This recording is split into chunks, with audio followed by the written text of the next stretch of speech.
Hi, my name is Danica, and today I wanted to do a book haul. So this is the collection of books that I've acquired in the last couple of months, probably 2 months. I went to Portland earlier this month and I got to go to Powell's, so some of these are from there. And some of them I got beforehand at the store that I work at. So I thought I would show you the books that have come into my library recently. I think they're all lesbian books. Yeah, they are. They're all lesbian books. First, there's Sabine by A.P., which my partner grabbed for me when he saw it, and it's a lesbian vampire book set in the 50s, and he said it looked terrible and then I probably wouldn't want it, and it looks terrible, but I definitely want it. I got sent for review the complete works of Pat Parker, which I am really excited about because I've actually had this on my request list. I didn't know they had done a complete works book, which makes sense because this is only just published, but I've been trying to look for them when they come into the store. I've had my name down on a wait list for a while, so I was really excited when this just came in the mail for me, all of them in one place. Pat Parker was a lesbian feminist poet in the 70s and 80s, so I'm really excited to read these. This was another one that my partner picked out. He works in the fiction section, so he sees all of the new fiction books that come in, which I don't because I'm in the kids section, so I never know really what's up there. So he keeps an eye out for the cool lesbian books that come in, which is great, and like kind of hilarious that that's my life. This is another one that looks like it could be super cheesy, but this was first published in 1952, so I'm always interested in reading old lesbian books, especially ones that I haven't really heard of. I've still got the price stickers on all of these. That's embarrassing. This one I actually got from the book buyer. My boss is someone that I work with pretty closely, and he does the book buying, so when he saw this, he put it aside for me, partly as a joke, but I was actually really excited to see it. This is the new Fuck You Adventures in Lesbian Reading, which I would already want from the title, but it's also edited by Eileen Miles, who's quite a well-known lesbian poet. And there's that on the back of it. This is actually another one that I've had on my request list for a long time, so I was really excited that it came in. This is another one that I got from the store that I work at, and I actually saw this as it was coming in just after they had bought them, and I put a little note in it that said, "Danica wants this." And this is Lesbian Pulp, which is something I'm trying to collect. It's actually 2 pulp books in one. One of them is lesbian pulp, but really that cover, I can never resist these terrible lesbian pulp covers. I kind of just want like lesbian pulp posters all around my house. I already have one, but I want more. And then I have the books that I found at Powell's. It's always kind of funny. I've gone to Portland a couple of times, I've gone to Powell's a couple of times, and I love it. I love that store so much. But it is hard when you work at a bookstore to buy books at other stores, especially when you work at a used bookstore that you get a generous employee discount on. If you're in another store, you just know I could get this cheaper at home, and significantly cheaper. So I really only buy things that I don't think I can get through my bookstore and ones that I've never seen come in, especially because right now the exchange rate between the Canadian and US dollars is really bad for Canadians, so it's more expensive than usual even, so I had to be selective, but I still ended up with a pretty good stack. Here's my proof that I was at Powell's. This was the one I was most excited about. It's Tipping the Velvet by Sarah Waters in this hardcover edition. This is my favorite book of all time, and I had seen this cover online and I was always keeping an eye out for it, but I've never seen it in person, so I was so excited to see this on the shelf. And then I picked it out and my partner was like, "Great, that wasn't what I was going to get you for Christmas." So I'm really, really happy about that. Now I think I have all the covers for Tipping the Velvet I want. I don't usually collect multiple copies of the same book, but I just love Tipping the Velvet so much, and I love all the different covers and the different things they do with it.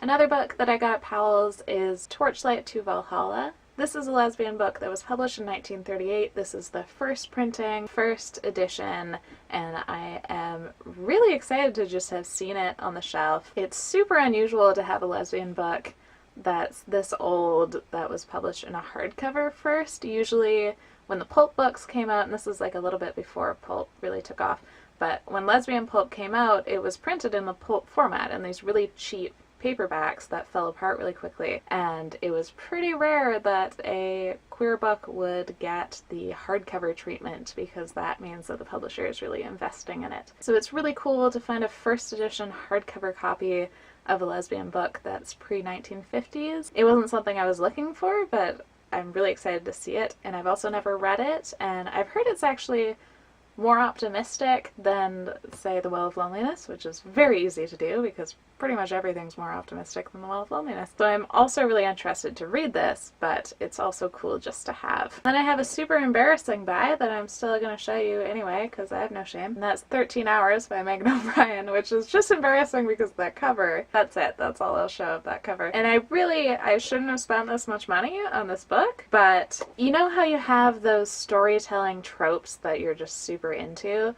I'm really a fan of the sort of enclosed spaces idea, so like a town in a dome or trapped in an elevator, and this is a trapped in an elevator lesbian erotica book, and I had to, and I've actually been looking for this for years and I've never found it, so I had to buy it. I also bought Sapphic Art, which is a collection of art that is lesbianish. And this is really more about like the male gaze of these pieces of art, but it's still really cool to see all of these in the same place and to read a little bit of criticism about them. I also got The Needle on Full Lesbian Feminist Science Fiction, which sounds really awesome. I actually have already owned this book before, and then I had it, this was when I was a teenager, I was sharing some of my mom's bookshelves, and I had it on her shelves, and somehow a whole shelf of my books got water damaged. I'm not sure if like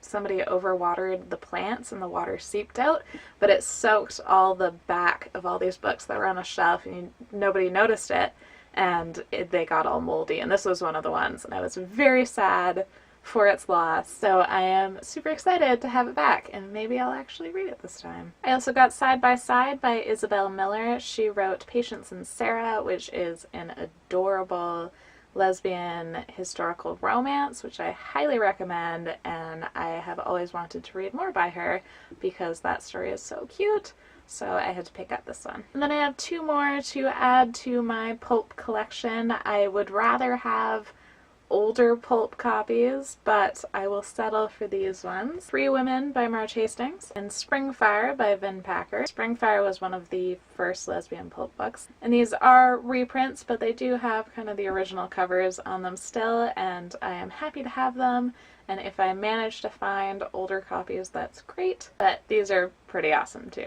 I saved the best for last because the other day I spent the most I've ever spent on books. So the bookstore I work at has two locations, and before I worked in the children's department, I worked at the other location, which is a bit more of a warehouse that we keep a lot of sets and things to be listed online. And when I worked there, I found out that we had this set of The Ladder, and The Ladder was a lesbian magazine in the 50s through to the 70s.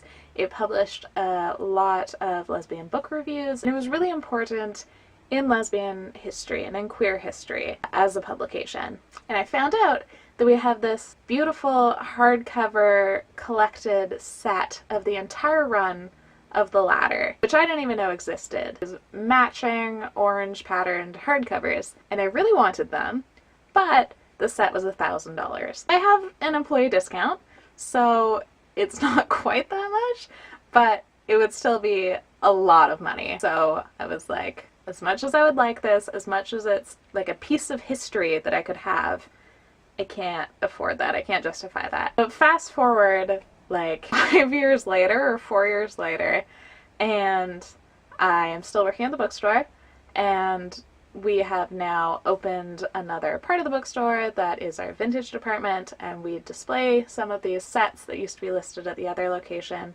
This weird insider talk. And one of the sets that's on the shelf is The Ladder, and we still have it. It's been like 4 years, and I still really want it, still can't justify it to myself. So I just walk past it every day for like a year. And then after about a year of this, I go up to my boss and say, hey, what would you say if we had a set that was $1,000, which is pretty much the only set that is listed online. It makes sense to be $1,000, but we've had it for like 4 years and it's not selling. Would you be willing to adjust the price at all? And he said, well, I'd have to look at it. And then we got back to work. And then a couple of months later, I finally catch him as he's walking past the sets and say, hey, here's the set. What would you sell it to me for? And at this point, I've spent so much time thinking about this set. I'm like, I've got to have it. Like, if it sells, I'm never going to have this opportunity again. There's not really any other ones listed online. It's very limited printing, and it's a piece of history. It's something that I'm really passionate about. So he looks at the set and says, yeah, okay, we could probably give you a deal on it. What were you thinking?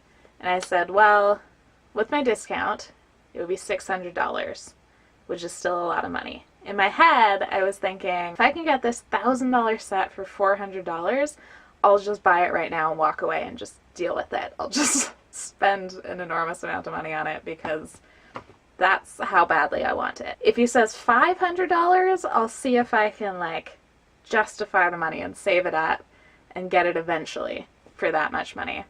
So he says, how much do you want to pay for it? And I said, well, what do you want to give it to me for? Because I don't want to give the opening bid, I guess.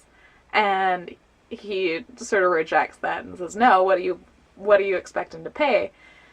And I said, $400, because I'm just like a terrible negotiator. And he says, great, $350 it is.